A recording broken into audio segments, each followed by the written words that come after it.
EMS TV के सभी दर्शकों को सनत जैन का सादर नमस्कार। इन दिनों पूरा भारत राममय है और राम मंदिर की प्राण प्रतिष्ठा को लेकर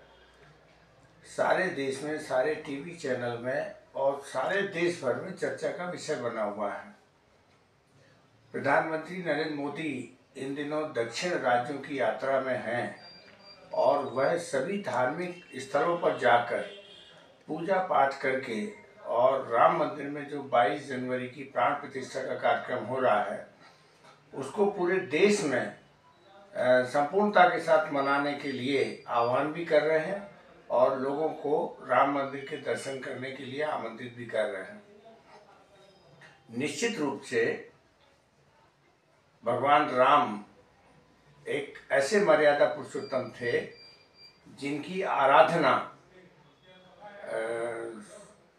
कई सदियों से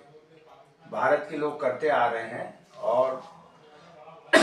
राम राम के नाम से, चाहे वो हिंदू हो, चाहे मुसलमान हो, चाहे कोई भी हो,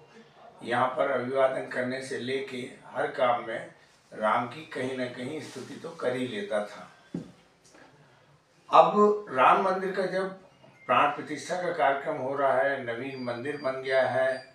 और इसे 2024 के लोकसभा चुनाव से जोड़कर जिस तरह की तैयारी की बात कही जा रही थी कि भारतीय जनता पार्टी इसे इवेंट के तौर पर बना रही है और राम का नाम लेकर वह 2024 का लोकसभा चुनाव जीतने के लिए उसने ये 22 जनवरी को कार्यक्रम रखा है। बड़े पैमाने पर इसकी तैयारियां की जा रही थीं, लेकिन जैसे जैसे समय गुजर रहा है लग रहा है कि राम मंदिर प्राण प्रतिष्ठा कार्यक्रम को लेकर भारतीय जनता पार्टी ने जो सपना देखा था उस सपने को कहीं ना कहीं दो शंकराचार्य पंचर करने में लग गए हैं।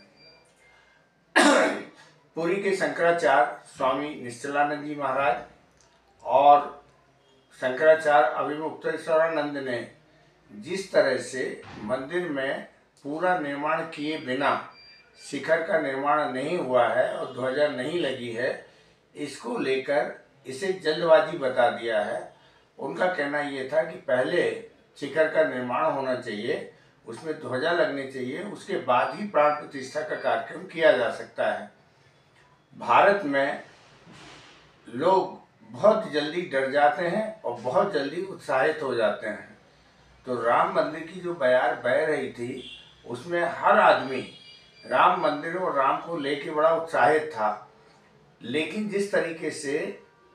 अब शंकराचार्य स्वामी अवमुक्तेश्वरानंद जी ने और पुरी के शंकराचार्य निश्चलानंद जी ने कहा है कि यदि मंदिर का निर्माण कार्य पूरे हुए बिना यदि प्राण प्रतिष्ठा हो जाती है तो इसमें प्राकृतिक आपदा और ईश्वर की जो नाराजी होगी उससे लोगों को बड़ा नुकसान हो सकता है। तो यह भय कहीं ना कहीं हिंदू समाज के बीच में भी पैदा करने का काम इन दोनों शंकराचार्यों ने किया है। जिस तरीके से दोनों शंकराचार्यों के बारे में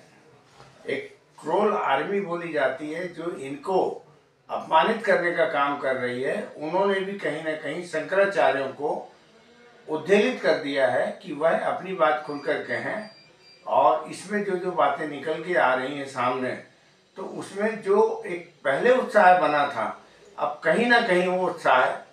धीरे धीरे थमता हुआ नजर आ रहा है और भारतीय जनता पार्टी की भी चिंता इस बात को लेकर बढ़ गई है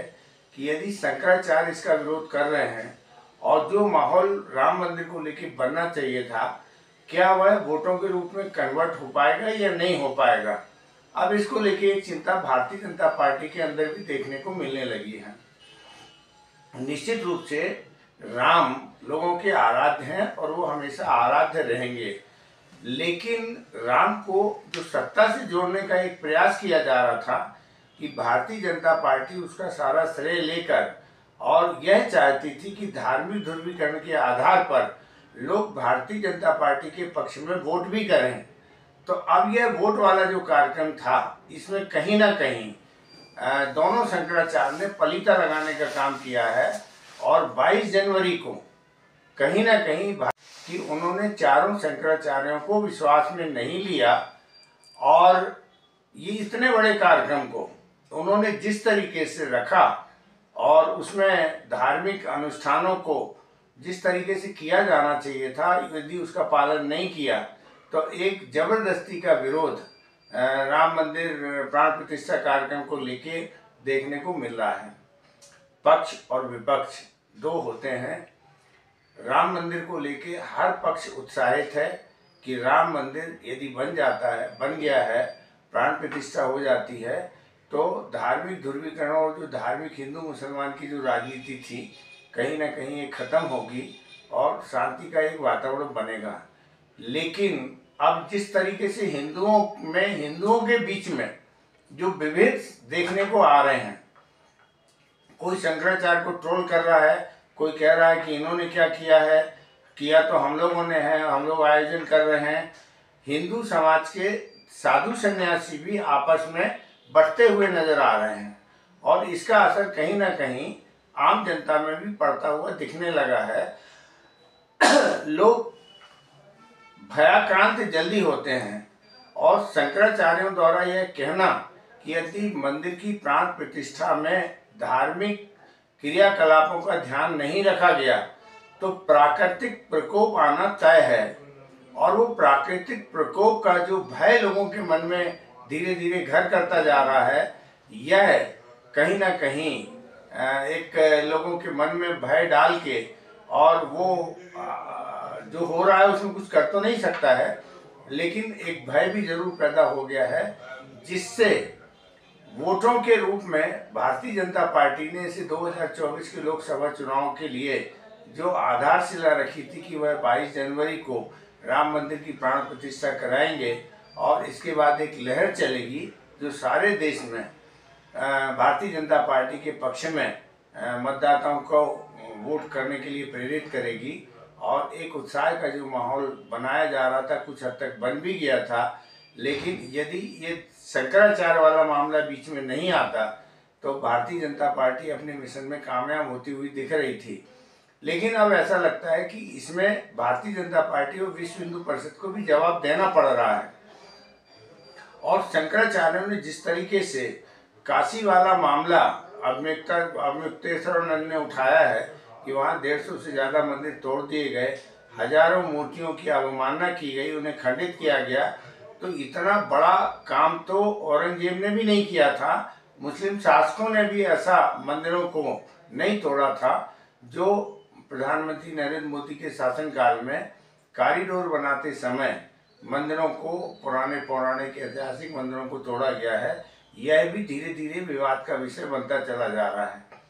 लोगों की आस्था धर्म के प्रति है और धर्म को लोग अपने हिसाब से देखना चाहते हैं, लेकिन जिस तरीके से पुराने पौराणिक धार्मिक स्थलों को नए तरीके से साज सज्जा करके और उसे पर्यटन के रूप में विकसित कर दिया जा रहा है, तो धर्म शांति की खोज के लिए या आदमी के मन को शांत करने के लिए मंदिरों का और धार्मिक स्थलों का और तीर्थ स्थलों का उपयोग होता रहा है। लेकिन अब वो पर्यटन केंद्र के रूप में विकसित हो रहे हैं तो कहीं ना कहीं यह भी एक आम जनता के बीच में चर्चा का विषय बन रहे हैं कि पहले हम जाते थे, छोटी छोटी सी गलियां होती थी, बहुत सारे मंदिर होते थे, बहुत सारे धार्मिक स्थलों में उनकी पूजा पाठ करते थे, तरह तरह के देवी देवता होते थे, सबकी अपनी अपनी मान्यता थी। लेकिन अब वो सारी चीज़ें खत्म हो रही हैं तो इसके बड़े मिश्रित परिणाम होते हुए दिख रहे हैं। बहरहाल राम मंदिर की प्राण प्रतिष्ठा का कार्यक्रम 22 जनवरी को होना है। मौसम कहीं ना कहीं मौसम विभाग भी ये कह रहा है कि 21 और 22 तारीख को मौसम थोड़ा सा गड़बड़ रहेगा। प्रधानमंत्री नरेंद्र मोदी भी 21 तारीख को ही अयोध्या में पहुंच जाएंगे ताकि सारे कार्यक्रम सही तरीके से सम्मिलित हों।